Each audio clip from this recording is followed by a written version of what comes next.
Pernah kepikiran nggak soal rekayasa biologi super canggih yang dibutuhin buat menciptakan kehidupan? Nah, hari ini kita bakal bongkar tuntas cetak birunya, sistem reproduksi pria. Ini bukan cuma pelajaran anatomi biasa loh. Ini adalah cerita tentang gimana kehidupan itu sendiri dimulai. Jadi pertanyaannya, gimana caranya sebuah sistem biologis bisa mendesain, memproduksi, dan mengirimkan cetak biru kehidupan? Kedengarannya kayak fiksi ilmiah ya, tapi jawabannya ada di dalam tubuh kita sendiri. Yuk kita telusuri keajaiban ini satu persatu. Oke, sebelum kita lanjut lebih dalam, ada satu hal penting nih, timing. Jadi semua perangkat keras reproduksi ini sebetulnya udah ada dari lahir, tapi posisinya masih standby atau tidur. Nah, saklarnya itu baru on pas masa pubertas. Saat itulah seluruh sistem ini aktif dan siap menjalankan misinya. Oke, perjalanan kita mulai dari bagian luar dulu ya. Kita akan lihat struktur eksternal. Ini nih bagian-bagian yang jadi pelindung sekaligus eksekutor utama dalam misi reproduksi. Di bagian luar ini ada 3 pemain utama, penis, skrotum, dan testis. Masing-masing punya tugas yang super spesifik, tapi semuanya saling nyambung. Yuk kita bahas dari yang pertama. Penis ini desainnya cerdas banget. Dia punya fungsi ganda, yaitu sebagai jalan keluar buat urin dan juga air mani. Mekanisme ereksinya juga unik, jadi di dalamnya itu ada jaringan kayak spons yang bakal keisi penuh sama darah pas ada rangsangan. Nah, inilah yang bikin penis jadi tegang dan membesar. Lanjut, ada skrotum. Anggap aja ini termostat pintarnya tubuh. Tugasnya krusial banget, menjaga suhu testis supaya beberapa derajat lebih dingin dari suhu inti tubuh. Jadi, kalau lagi dingin, ototnya bakal kontraksi, narik testis biar lebih dekat ke tubuh, biar hangat. Sebaliknya, kalau panas, ototnya rileks, ngebiarin testis ngejauh biar adem. Pengaturan suhu yang presisi ini penting banget buat produksi sperma yang sehat. Nah, sekarang kita masuk ke intinya, ke pusat produksinya. Pabrik kehidupan itu sendiri, yaitu testis. Betul, disinilah cetak biru genetik buat generasi penerus diproduksi secara besar-besaran. Coba deh bayangin angka ini, 100 juta. 100 juta. Sebanyak itulah jumlah sel sperma yang diproduksi setiap hari. Ini skala produksi massal yang gila-gilaan, tapi terjadi di level mikroskopis. Proses produksi massal yang keren ini punya nama ilmiah, yaitu spermatogenesis. Dan semuanya terjadi di dalam saluran-saluran super kecil yang melingkar di dalam testis. Namanya tubulus seminiferus. Ya, disinilah sel sperma pertama kali dibentuk.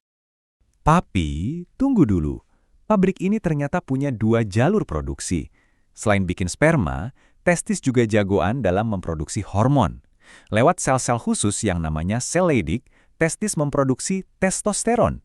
Yap, hormon yang jadi kunci dari banyak karakteristik pria. Efek dari testosteron inilah yang kelihatan banget pas masa pubertas.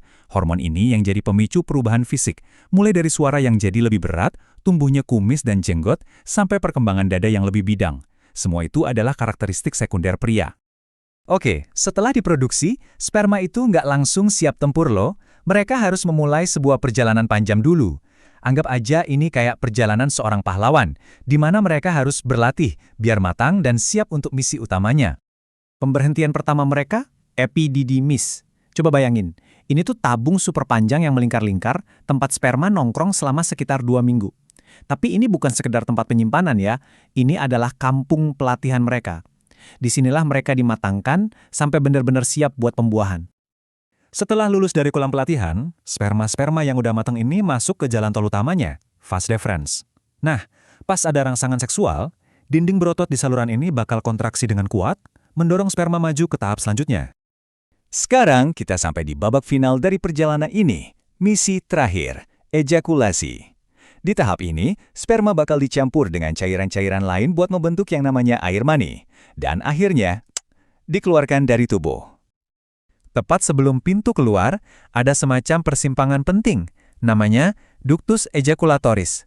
Disinilah jalur vas deferens ketemu sama saluran dari kelenjar lain. Di titik inilah sperma dicampur dengan cairan-cairan pendukungnya.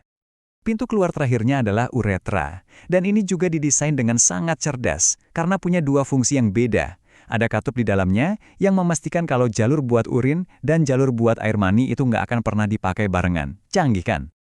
Jadi, isinya air mani itu apa aja sih? Nah, ini mungkin bakal bikin kaget. Ternyata, sel sperma itu sendiri cuma sekitar 5% dari total volume. Sisanya, sebagian besar itu cairan pelindung yang penuh nutrisi. Cairan ini fungsinya sebagai kendaraan sekaligus bekal makanan buat sperma dalam misi terakhirnya. Nah, setelah kita lihat semua bagian yang bekerja sama ini, jelas banget kan kalau ini adalah sistem yang super terkoordinasi yang dirancang dengan luar biasa cuma buat satu tujuan, melanjutkan spesies. Ini membawa kita ke satu pertanyaan terakhir yang penting buat direnungkan. Dengan sistem yang serumit ini, apa yang terjadi kalau salah satu bagiannya aja ada yang terganggu? Ini jadi pemikiran penting, terutama kalau kita bicara soal kesehatan dan kesuburan.